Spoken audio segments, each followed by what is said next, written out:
Guardia.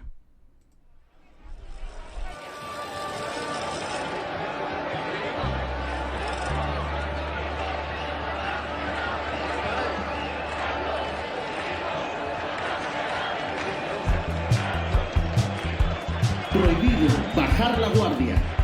Un análisis de las luchas populares en México y el mundo. Aquí, en Radio del Azufre.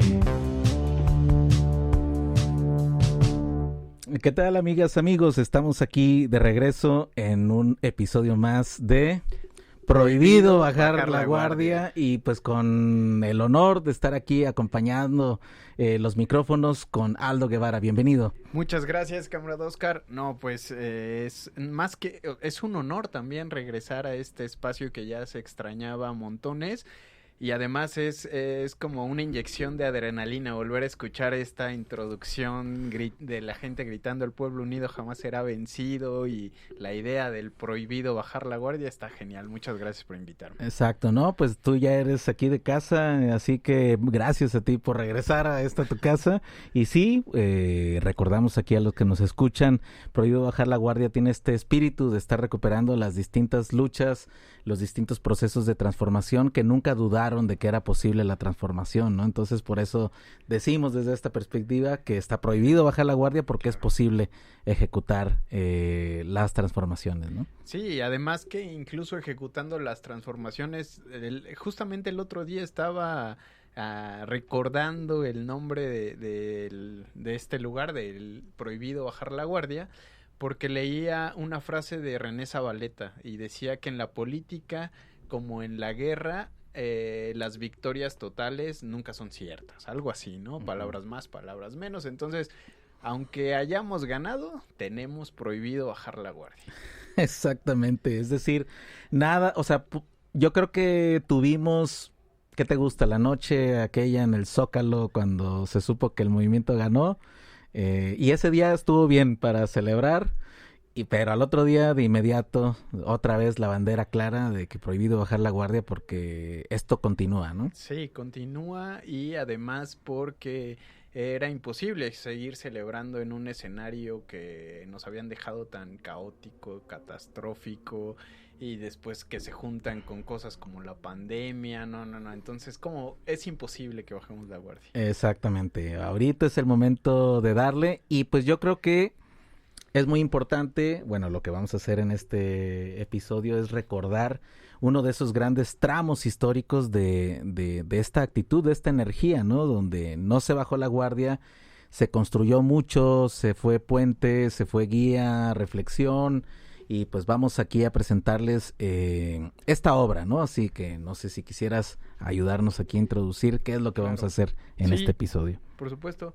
El año pasado, a finales del año pasado, por fin vio la luz un libro que desde el Centro de Estudios del Movimiento Obrero y Socialista habíamos planificado muchas veces, mucho tiempo, la verdad, pero el año pasado hubo un decreto presidencial en el que se indicaba que los restos de Arnoldo Martínez Verdugo iban a ser trasladados a la Rotonda de las Personas Ilustres en el Panteón de Dolores, que está aquí por la segunda sección del Bosque de Chapultepec.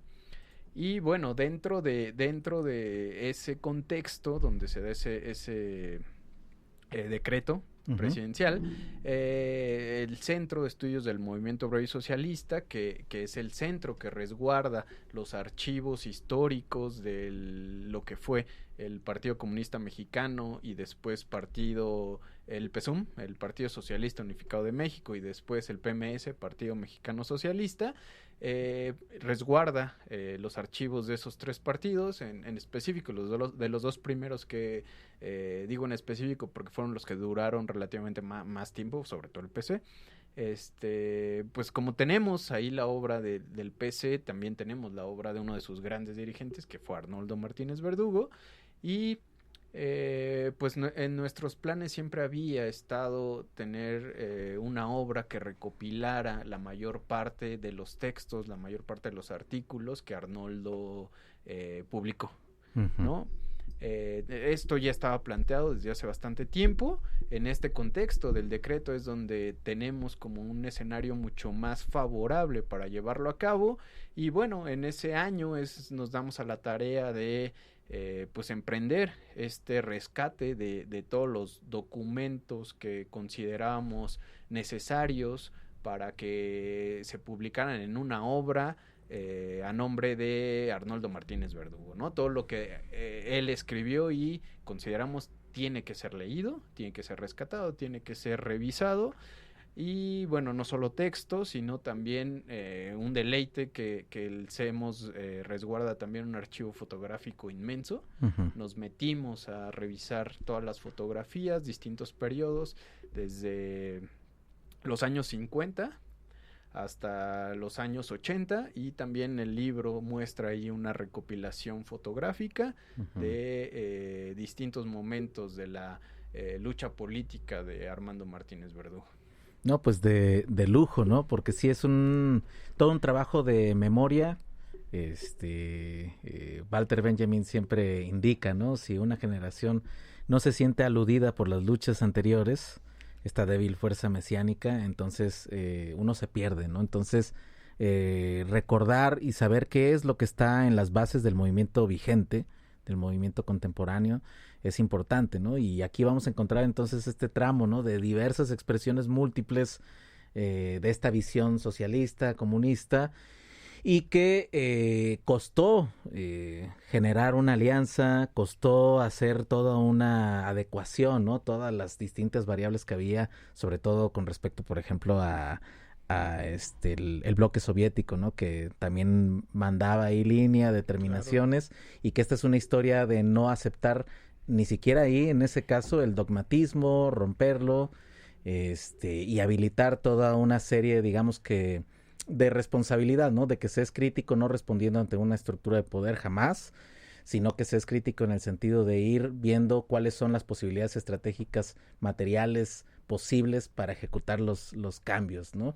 Y pues esta es una pieza importantísimo. Aquí lo que me llama la atención es de que pues es verdad que no está muy cercano de nuestra historia de la democracia en el país, ¿no?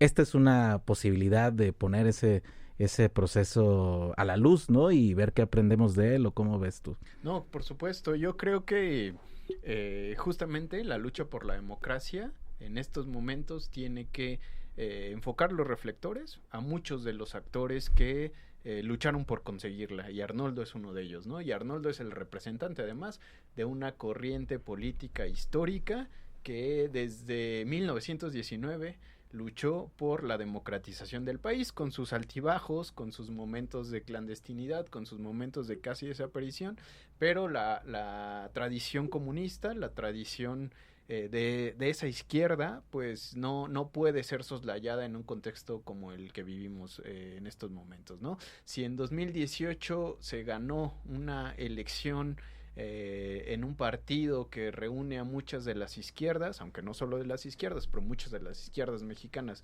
terminaron decantándose en Morena, uh-huh. No podemos entender este triunfo sin la lucha histórica, como bien lo señalas, de esta corriente que siempre pues estuvo presente, y que no podemos tampoco entender muchas de las conquistas históricas de las clases populares sin el accionar de el Partido Comunista Mexicano, y por lo tanto de personajes tan importantes como Arnoldo Martínez Verdugo, entre otros. Es cierto que no es, a pesar de que él fue secretario 30 años, algo así, sí, como 30 años, no es el único, ¿no? Existen personajes que contribuyeron de una manera excesiva a la democratización del país. En este momento no se me viene a la cabeza, además de Arnoldo, estaba Otón Salazar, uh-huh. Encarnación Pérez, e incluso compañeros y compañeras que siguen en activo en este momento, la propia Elvira Concheiro, que es claro. Quien coordina el libro, Enrique Semo, el doctor Enrique Semo. Y me gustaría mencionar que también me dio gusto encontrar en esa nube de nombres al maestro Pedro López Díaz, por que supuesto. Es quien le da nombre al Centro de Estudios del Capitalismo Contemporáneo, del cual este es proyecto, ¿no? Claro, sí, por supuesto. O sea, no podemos entender toda esa historia sin esos personajes, ¿no? Y entendiendo además que la historia no se reduce a los personajes, sino que son procesos que van más allá, pero siempre es rico y siempre es bastante... además entretenido, como estar haciendo esta arqueología de los sujetos, arqueología de lo que se movía en el ámbito político, ideológico, personal, como la figura de Arnoldo, como la figura de Pedro, ¿no? Que además yo tampoco lamentablemente no lo conocí en vivo, pero lo pude conocer a partir de, me acuerdo mucho, una serie de libros que publicó sobre el Capital. Sí. En la editorial del Partido Comunista Mexicano. Ah, mira, nada más, qué bello. Sí. ¿No serían los de teoría, estructura y métodos? Justamente esos. Exacto, no, pues la verdad es que esos les tengo un cariño. Fueron de mucho servicio en la tesis de maestría, por cierto. Mira. Y sí, pues es toda una vía, es toda una energía, ¿no? Es decir, los partidos comunistas en todo el mundo se diseminaron, ¿no? Es decir, se construyó toda esa posibilidad, ¿no? Por ejemplo, ahorita vemos el Partido Comunista Chino que está celebrando sus 100 años y que está en medio también de un proceso intensísimo, ¿no? Claro. ¿Cómo podemos entender esa energía que, aunque no se llame directamente Partido Comunista, pero tomando en cuenta esta historia que aquí se describe,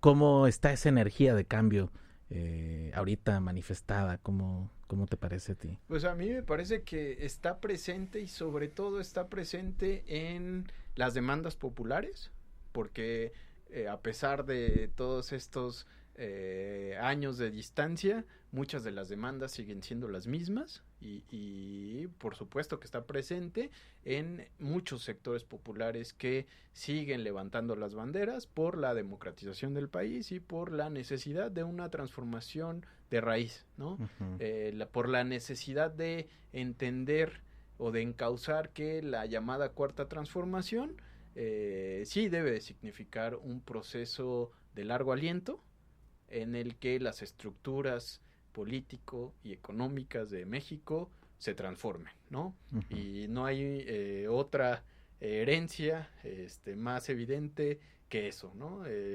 No sé, en este libro incluso, ya entrando un poquito a los textos de presentación, el primer texto lo hace el presidente Andrés Manuel López Obrador, y más allá de enaltecer la figura de Arnoldo, lo reconoce como un gran luchador, lo reconoce como un excelente dirigente, siempre congruente, pero también reconoce que muchas de las banderas que enarboló Arnoldo, y por tanto que enarboló la corriente comunista, pues son banderas que siguen estando presentes y por las cuales también se está luchando en estos momentos, ¿no? Uh-huh. Además, decía yo, no podemos entender lo que es Morena y lo que fue esta victoria del 2018 sin entender la figura y el papel de los comunistas mexicanos, porque sobre todo en los mejores años y en los años más lúcidos del movimiento comunista mexicano, finales de los 70, inicio de los años 80, una de las apuestas es la necesidad de la unidad de las izquierdas, ¿no? Uh-huh. Primero, entender que hay una diversidad de izquierdas, que no podemos hablar de una izquierda en singular, sino es una pluralidad, y que esta pluralidad, más allá de sus diferencias, tiene que unirse, ¿no? Es por ello que incluso se cambia el nombre del partido. Arnoldo es una cabeza importante en la lucha por esta unidad de las izquierdas. Se transforma el Partido Comunista Mexicano en Partido Socialista Unificado de México, y ahí ya confluyen muchas de las izquierdas que a lo largo del tiempo también van a tener esta participación en los procesos de lucha democrática y en los distintos momentos de victorias, como la del 2018, ¿no? O sea, uh-huh. No podemos entender ese momento sin esta visión de avanzada, diría yo, que se da, te digo, a finales de los 70, inicios de los 80, y sobre todo, que es importante rescatar porque en años actuales incluso hay ciertos personajes, ¿no? En este momento me recuerdo a Boaventura de Sousa Santos, que parecía que había descubierto el hilo negro diciendo que proletarios de todos los países unidos, cuando eso ya se hizo aquí en México. Uh-huh. Y eso garantizó que también existiera un avance democrático importante. En los años 70, sin esta necesidad de unión, sin esta lucha del Partido Comunista, no podemos entender incluso la reforma democrática, ¿no? Que fue el 77-79. Que participa Exacto. Arnoldo Martínez, por supuesto. ¿No? Entonces, bueno, creo que justamente como tú lo decías, la tradición comunista mexicana es muy rica porque no se queda en las ataduras del comunismo soviético, y hay mucho que aprender de ahí, ¿no? Para entender también nuestro contexto, y además no solo para entender de dónde venimos, sino para también entender hacia dónde queremos ir. Exacto. No, coincido. Aquí esta idea es incluso que la puedes encontrar en la perspectiva metodológica de Marx, ¿no? La unidad de lo múltiple. Es decir, la izquierda por su naturaleza tiene estas diferencias, es decir, no va a aceptar, no debe aceptar dogmatismos, ni debe de aceptar ceder identidad. Por supuesto. Sí, entonces, ¿cómo es lograr o qué es este proyecto donde unidad no sea sinónimo de homogeneización, sino que al contrario, ¿no? Es esta idea profunda de la asociación libre, con conciencia histórica para producir cambios, ¿no? Y que es lo que, como dices, se vivió en la reforma del 77, toda esta posibilidad de darle un cauce estratégico a poder unificar, para poder generar e ir respondiendo a todas las cuestiones. Por eso se necesita estrategia y una conciencia de que no nada más se trata de la definición de los ideales, sino de la definición de cómo consideramos que nosotros nos relacionamos con la objetividad, ¿no? O sea, con la estructura material que va a ofrecer resistencia y fricción a la transformación, ¿no? Entonces, el punto estratégico debe de cobrar más importancia que el de identidad pura, ¿no? Claro. Para poder lograr esta asociación, ¿no? Claro, por supuesto. Cuando... Bueno, vamos parece que la charla va un poquito... espero que no te importe que mezcle las cosas. Por favor, este es el lugar. Pero, por ejemplo, el año pasado que hacía la recopilación de los textos de Arnoldo, no solo hacía la recopilación de ubicar en qué revistas, en qué libros, en qué periódicos se habían publicado, sino que también llevé a cabo una labor de transcripción de los mismos. Pues sin duda alguna eso era obvio que tenía que leer los textos, ¿no? Y claro. me trajo al momento actual. Y era algo bien importante lo que tú decías y que mencionan además los textos de presentación, que Arnoldo siempre desde una postura bastante crítica, desde una postura bastante pues recurriendo a las herramientas del marxismo, y abogó por la elaboración programática, ¿no? Esto de la estrategia, de la táctica, esto de tener una visión nada superficial, una visión profunda de lo que acontece en la realidad, y que a partir de esta elaboración programática se propone, o en esta obra se puede ver que se propone la necesidad de la unidad. Yo lo trasladaba al escenario actual y decía, bueno, ahora dentro de las izquierdas mexicanas, dentro del partido Morena, incluso se habla de unidad, ¿no? Se habla de vamos a unirnos, vamos a respaldar al presidente, no le vamos a hacer el caldo gordo a la derecha, pero ahí hay un gran problema, si lo comparamos. En este momento no existe esa elaboración programática, ¿no? ¿Cómo vamos a generar una unidad en estos momentos si no hay un programa? La unidad ante qué debe forjarse en estos momentos, ¿no? Entonces, eso también es lo rico de textos como este, ¿no? De que nos muestran qué deficiencias también y nos dan herramientas para poder leer nuestro presente, ¿no? Para saber que la unidad no se da solo porque sí, solo por buenas voluntades, solo a ciegas, sino que debe existir un eje constructor, un eje programático que en estos momentos está ausente en la mayor parte de las izquierdas, incluso las izquierdas que no son de Morena, y que no permiten generar una unidad desde este punto de vista, sino que lo que se propone es una unidad pues bastante sesgada, una unidad que yo diría no va a tener la posibilidad de trascender, ¿no?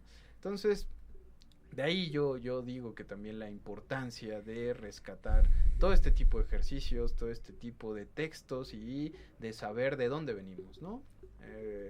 Si no tenemos idea de todas las luchas históricas que se dieron para que nosotros pudiéramos ganar unas elecciones en 2018, pues está muy difícil que este proceso dure más allá de esto, ¿no? Sí, me parece muy importante saber que esta relación entre historia, memoria y acción de presente futura en realidad, ¿no? Claro. Y coincido porque sí, no, eso es una cosa que sí hace falta, es una cosa que hay que trabajar y yo lo pondría primeramente no en tanto el fenómeno particular, por ejemplo, para México, sino antes de ir hacia allá, enunciar esta característica particular cultural que nos cruza en Latinoamérica, por ejemplo, ¿no? Hemos visto desde antes de la pandemia que se puede decir que ya estábamos viviendo los prolegómenos de una primavera latinoamericana. Es decir, para mí el símbolo indiscutible es lo que hicieron las chilenas, primariamente, los chilenos, para habilitar lo que eventualmente significó ya borrar la constitución que seguía viva ahí, pinochetista, fascista, ¿no? Y que además tiene este componente particular de que con esta se inaugura la visión neoliberal del Estado, ¿no? Entonces muere, se cierra el ciclo, pero pues la violencia ha sido muy fuerte, es decir, no hemos sabido trabajar tanto entre nosotros porque hemos estado sistemáticamente trabajando contra el enemigo exterior, claro, ¿no? Entonces ahora 2018 significa un laboratorio impresionante, claro, divertido, pues sí, o sea, fascinante de hecho en términos históricos, pero también de alta responsabilidad a saber que no podemos tratarnos como estábamos acostumbrados a tratar al enemigo, por así decirlo, ¿no? Es decir, la diferencia no es oposición frontal, sino la diferencia es una posibilidad de otra aproximación de la realidad que puede enriquecer mi propia actividad, ¿no? Claro. Sí, por supuesto, no podemos, a veces hasta parecía que era más sencillo estar del otro lado, ¿no? Ajá, exacto. Entonces sí, o sea, no podemos desatendernos, no podemos ignorar además todos estos procesos, ¿no? Porque la construcción no será posible sin entender todos estos pasos previos y sin además rescatar, porque no solo, es algo bien importante lo que tú mencionas, no solo es la memoria y la historia, sino también es el momento actual, y una de las herencias que nos dan al momento actual es la necesidad de armarnos de herramientas teórico-políticas suficientemente fuertes y atinadas para entender más allá de visiones y de lecturas superficiales, ¿no? O sea, yo leo los textos de Arnoldo y entiendo que bueno, hay un desbarajuste en este momento en el partido de las izquierdas mexicanas que ganó en 2018. No necesariamente una lectura superficial quizá nos podría dar a entender que es una cosa del partido, que el partido no ha podido estructurarse, no ha podido tener una vida orgánica que le permita no hacer los osos que ha hecho al grado de que el tribunal electoral se mete y decide quién es su presidente y todo esto, sino que una lectura que nos dé herramientas para entender que las estructuras fueron creadas para que un partido de izquierda no pudiera desenvolverse de una mejor manera y tiene todos estos candados, ¿no? O sea, los rieles por los que corre el tren son rieles que están hechos a modo de los que ahora son oposición. Totalmente. Entonces, ¿qué tenemos que hacer? Cambiar desde fondo, desde raíz, estas estructuras. Si no, no se va a poder hacer un cambio enteramente radical, ¿no? Claro. Y son herramientas que uno se pone a recuperar y se pone a adquirir releyendo o intentando acudir a fuentes históricas que podrá sonar mucho 30, 40 años, pero sin duda alguna son todavía bastante actuales, ¿no? No, sí, exacto, y no es un detalle menor este fenómeno, ¿no? Que se expresa en un libro, en esta publicación tan importante, y que viene de esta decisión de memoria de parte del Ejecutivo Federal, ¿no? Es decir, pasar a la rotonda de los personajes ilustres es un acto de memoria y es un acto político, por supuesto. Es un reconocimiento de esta fuente, ¿no? Es decir, pues nuestras raíces sí está en la conquista, la dualidad en la cual pues en este sexenio ha estado muy claro toda esta difícil comunicación, pero sí necesidad de justicia histórica. Y también esta otra fuente que también hay que perderle el miedo, ¿no? Porque pues ya ves que ha habido una propaganda impresionante donde cuando te dicen comunista es este concepto macartista, ¿no? Que recientemente vimos ahora a razón de la visita de Fox de la ultraderecha, ¿no? Es decir, la ultraderecha es la que ha estado generando esta psicosis, ¿no? De que comunismo es igual a destrucción brutal y satánica, come niños y todo este asunto, cuando pues en realidad lo que estamos experimentando, o mejor dicho, lo que se ha experimentado históricamente desde que los sistemas civilizatorios que nos han tocado vivir son de esta lucha de clases, que es una de los núcleos de concepción del comunismo propio, que es una lucha seria entre clases que están diferenciadas radicalmente, ¿no? Entonces, pues creo que sí puede hacer bastante bien reflejarnos en estas luchas, ¿no? que se vivieron, para empezar a hacer esta rotación, ¿no? Este giro en el cual podamos ya no de inmediatamente empezar a discutir y debatir con el objetivo de ganar, sino de escuchar para aprender y para estar dispuestos a organizar más cosas que no son planeadas ni siquiera, que son nuevas, que no son así de que yo vea reflejado mis ideales ahí en el papel, ¿no? Sino que pueda tener esta vida, ¿no? Esta vida comunista en última instancia tendría este sentido, ¿no? La posibilidad de encontrar en el otro, en la alteridad, la posibilidad de espejear para ir arreglando los problemas sociales, materiales, efectivos, pues, ¿no? Que es lo que al final nos interesa, ¿no? No es la imposición de un ideal, sino la construcción de una objetividad, ¿no? Claro, y además esto retomo además lo que decías al inicio, ¿no? Como el abandono de ciertos purismos, ¿no?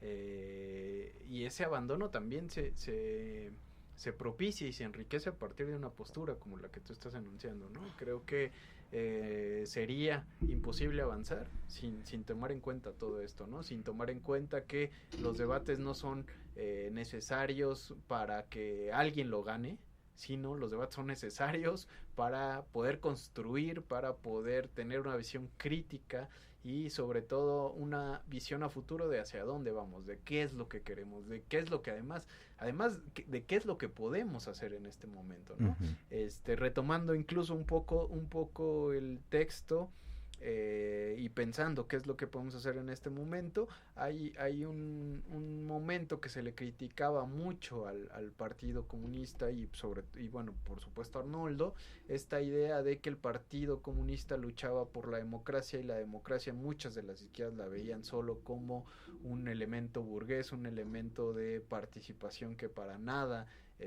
revolucionaba las estructuras. A mí me parece que esta lectura que hacen los comunistas de la lucha democrática es la lucha por la transformación del país, la lucha por el socialismo, se enuncia muy sencillo, pero es una visión bastante compleja, construida históricamente, que en estos momentos es muy evidente. La democracia no solo implicó que se tuviera un registro y que se pudiera participar en las elecciones, sino que entendido desde este punto de vista, como decían algunos de los textos, entendido como un momento en el que la sociedad pues necesita tomar en sus manos los asuntos uh-huh. que le conciernen, ¿no? ¿Y por qué lo traigo? ¿Por qué lo traigo a cuentas? Porque pues también en este momento hay muchas izquierdas que dicen que lo que se está haciendo solo son reformas y que se enmarcan en esta dualidad en reforma o revolución, cuando pues muchos de los textos que están aquí planteados nos dicen que como tal no podemos ver blanco y negro, ¿no? No podemos ver o reforma o revolución, sino que todo es un proceso amplio con relaciones bastante profundas donde puede convivir la reforma, puede convivir esta idea de revolución y en muchas de las ocasiones una no es posible sin la otra, ¿no? Entonces, bueno, es otra de las herencias que creo nos deja esta revisión al pasado, esta revisión de los clásicos y sobre todo esta revisión de la historia reciente de nuestro país, ¿no? O sea, si necesitamos y si nos surgimos en este momento por enmarcarnos en esta lucha política, por esta defensa y continuación de una transformación, creo que no debemos dejar a un lado todo esto, ¿no? No, y es que está peor porque, por ejemplo, ahorita que estás expresando esta dualidad de reforma y revolución, se espera que la reforma sea como sinónimo, en este caso, de ceder, de cesión, ¿no? Es decir, de debilitar, de despintar la naturaleza del movimiento, y no lo es así porque, insisto, no es un asunto de determinación de ideales, sino de conocimiento profundo de lo que está pasando en el momento histórico objetivamente. Entonces, la reforma ha sido enunciada como bajo esta dualidad, pero en realidad la reforma tienes desde esta perspectiva que la estamos planteando, es el punto de estrategia. Es decir, yo lo que quiero es el cambio irreversible de las circunstancias que están dominando. Por supuesto. Entonces, si ese cambio, pues obviamente que va a tener su combinación, va a tener su acertijo, va a tener sus variaciones, tiene su historia cultural, y tienes que ir haciendo las luchas precisamente, ¿no? Es decir, por ejemplo, recientemente con el asunto del aborto, nos costó años a que esto fuese una realidad, por ejemplo, ¿no? Entonces hay una fricción muy fuerte, pues, de las estructuras culturales de derecha, el conservadurismo en el país, etcétera, etcétera, de acuerdo, pero eso nos tiene que dar esa lección de decir, bueno, es que qué otras cosas en lo económico, en lo político o en lo oculto de la ideología, de lo que normalizamos en la sociedad, está de esa misma manera. Entonces hay que emprender todas esas luchas y hay que emprenderlas para que funcionen, no para que se diga que está siendo acorde a un ideal, sino para que ese ideal se pueda construir en un activo que procese esos cambios a sus distintas velocidades que las van a tener. Son procesos y un proceso sin el otro no puede ser. O sea, tú haces un caldo de res y echas todo de una vez, así nada más, por ejemplo, un guiso, echas todos los ingredientes, dices, oye, no, espérate, ¿no? Primero hay que sazonar la pastita, la salsa, luego hay que agregar, acitronar la cebolla, digo, no sé, o sea, sirva esta imagen culinaria para decir que los procesos tienen su temporalidad, ¿no? Entonces, hay que saber distinguir, pues, cuando alguien verdaderamente está cediendo a que sigan dominando las estructuras de poder que se quieren supuestamente impugnar, y quién no. Entonces muchas veces puede ser que el purismo termine siendo más reformista que lo que acusa, porque permite e inhibe esta concienciación de procesos andando, ¿no? No sé, ¿qué piensa al respecto? Sí, además, bueno, recurriendo a los clásicos, las sociedades solo van a hacer los cambios para los que están listas, ¿no? No recuerdo cómo lo plantea Marx, pero parafraseando es algo así, ¿no? O sea, entonces, justamente por eso esta dicotomía reforma y revolución, que en los textos además también aparece, me parece importante rescatarla en este momento, ¿no? Esto que tú comentabas de la victoria que se tuvo respecto al aborto, no hay algo más democrático, ¿no? Como dejar que las compañeras decidan sobre su cuerpo, ¿no? Algo que les estuvo negado durante mucho tiempo. Entonces no podemos entender la construcción de una transformación, de un cambio profundo sin este tipo de pasos, ¿no? Entonces, eso también hace necesario que recurramos a la lectura de los clásicos y a apropiarnos de herramientas fundamentales para poder leer el presente, ¿no? Coincido totalmente, y otra de esas herramientas es la musical. Así que, pues, digo, la verdad es que estaba programado para ponerla desde hace rato, pero se puso la plática súper sabrosa. Pero pues, ¿qué te parece si la presentamos? Esta canción de León Chávez Texeiro, ahí que nos vaya acompañando desde su obra musical, pues todo esto que estamos discutiendo, ¿no? Así que en radio regresamos en unos minutitos y seguimos aquí, transmitiendo en Prohibido Bajar la Guardia.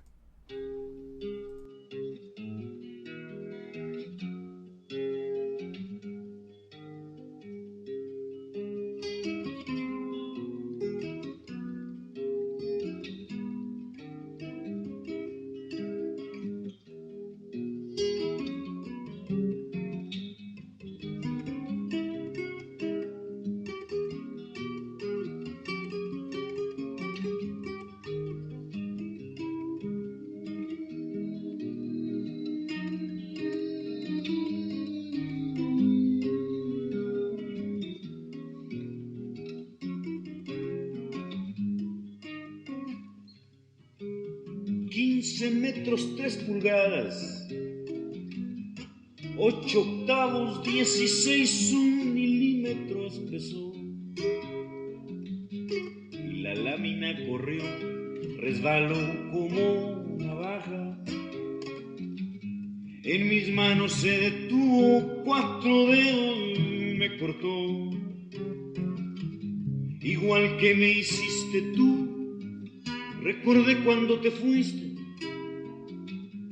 mirada dura y fría me empezó a dar calentura. Repetiste un seco no, unos compas me atendieron, me sacó el supervisor, el patrón está molesto, pues la banda se paró, me cortaste de tu vida. La bandera desplegada, roja y negra, no insistí. A la empresa le pedí el dinero no olvidar. Un mes de incapacidad, una venda 6 puntadas. Las heridas me dolieron casi tanto como tú, casi tanto como tú.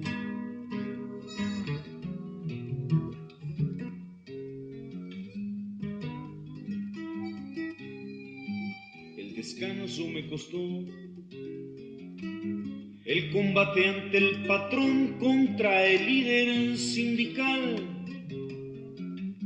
Su aparato de control, mercader de mi energía, mercader de mi destino, ya mi mano se curó.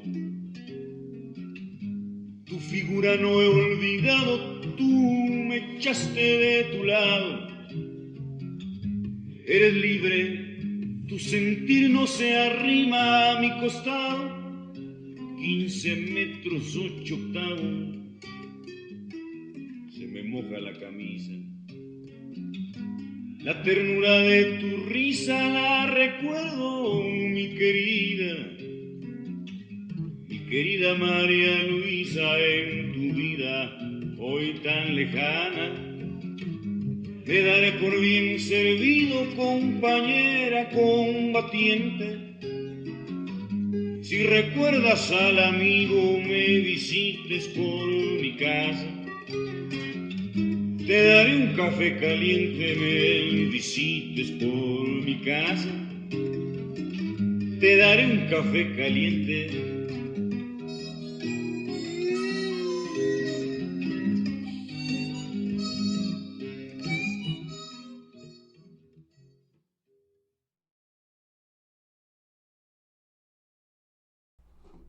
Radio del Azufre. Pues estamos de vuelta aquí en Prohibido Bajar la Guardia. Seguimos aquí transmitiendo de forma dual por Spreaker y estamos utilizando también una transmisión de prueba aquí por las distintas redes sociales del Centro de Estudios del Capitalismo Contemporáneo, y pues seguimos aquí esta charla, esta importante charla al respecto de este libro de Arnoldo Martínez Verdugo, y comentábamos, ¿no?, que tiene 4 prólogos. Está el presidente Andrés Manuel López Obrador, está Pablo Gómez, también un líder histórico, Martí Batres y Elvira Concheiro, ¿no?, si no me equivoco, ¿no? Y están describiendo lo que me quedó de imagen general, es este asunto de que una cosa muy importante fue romper contra todo dogmatismo, ¿no? Claro, sí, creo que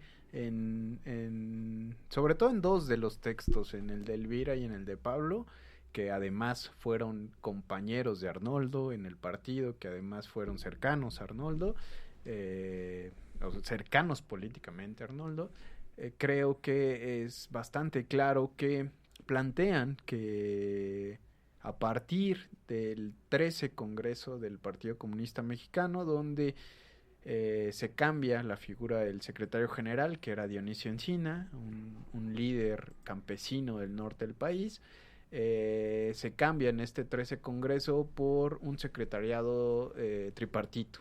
Uh-huh. En este secretariado tripartito ya está inmerso a Arnoldo, y a partir de ese momento sitúan esta transformación que se da en el Partido Comunista Mexicano, dejando a un lado los postulados que se tenían de la Unión Soviética, estos postulados stalinistas, cierto dogmatismo que muchos de los partidos comunistas nunca abandonaron, y que va a ser una de las características fundamentales del Partido Comunista a partir de los años 50, finales de los años 50, ¿no? El abandono de estos amarres dogmáticos y la necesidad de una lucha política crítica, de una lucha política que no se quedaba en manuales, de una lucha política que invitaba además a los debates,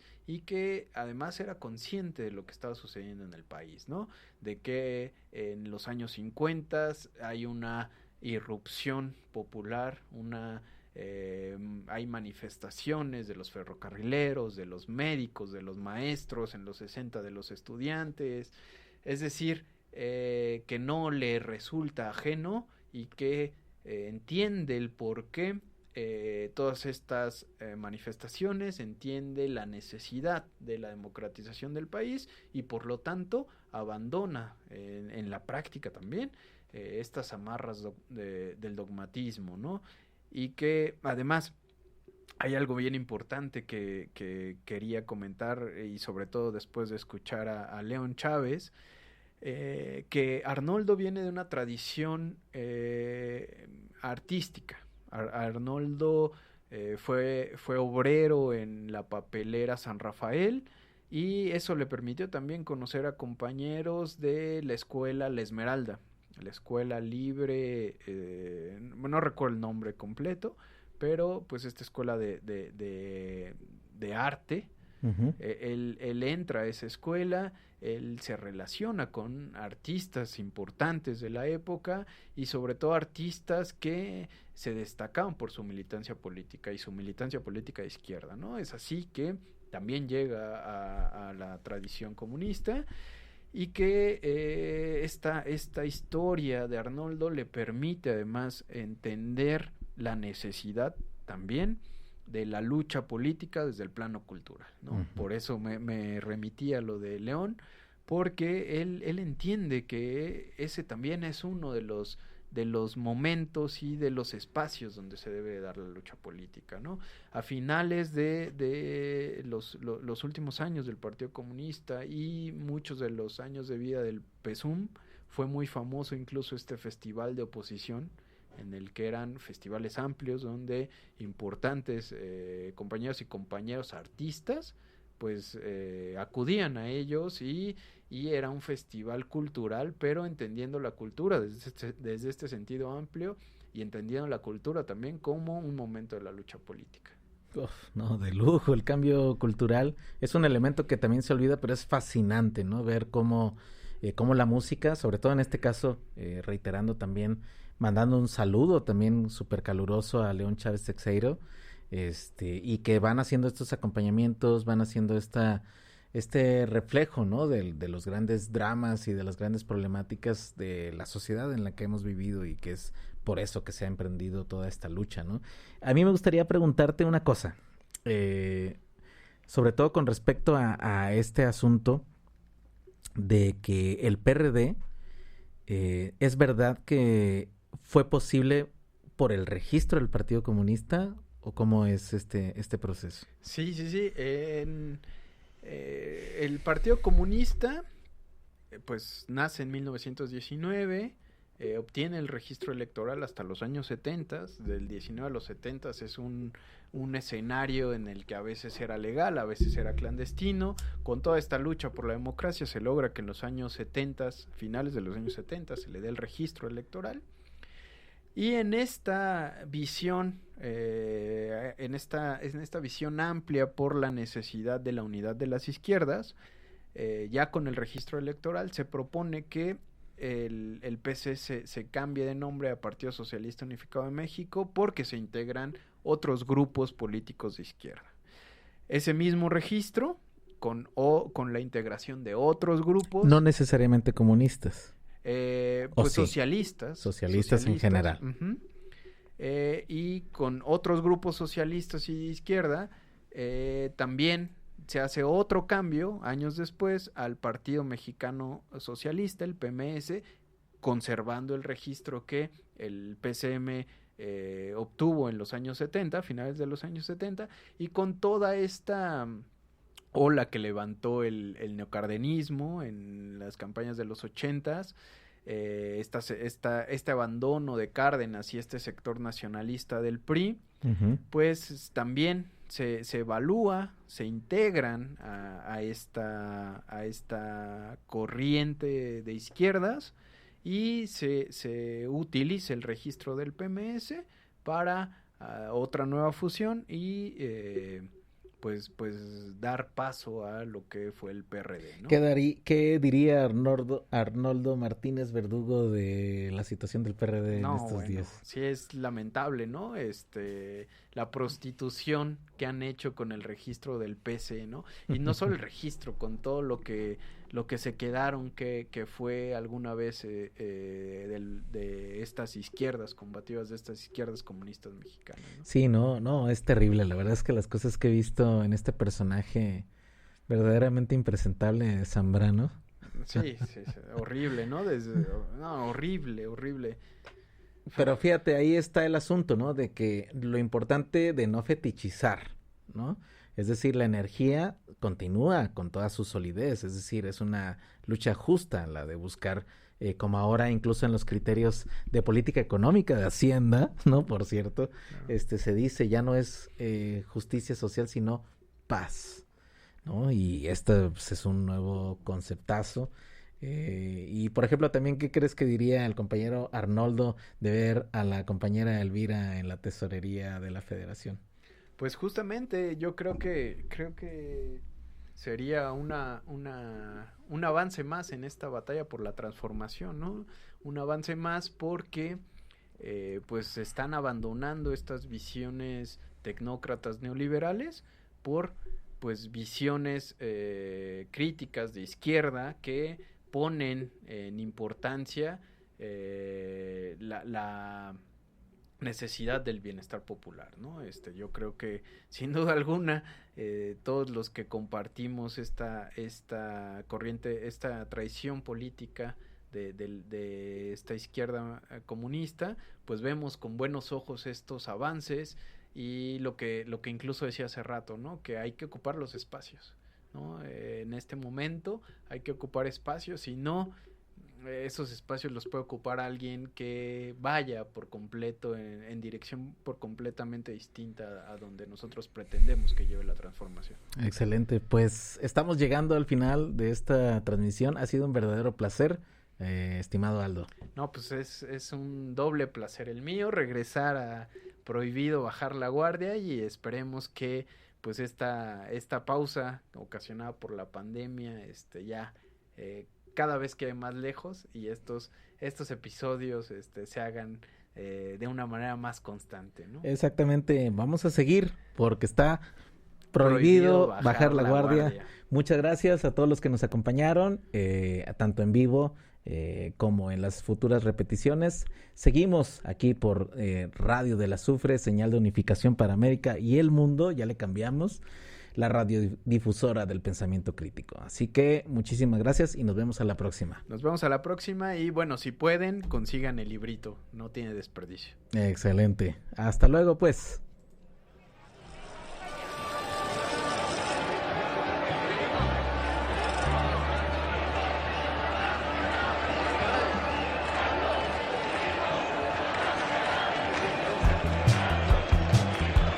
Prohibido bajar la guardia. Un análisis de las luchas populares en México y el mundo. Aquí en Radio del Azufre.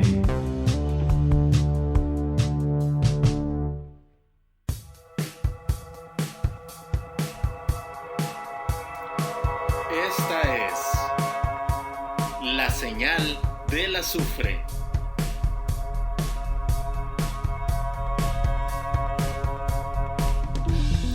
Radio del Azufre. Señal de unificación para América.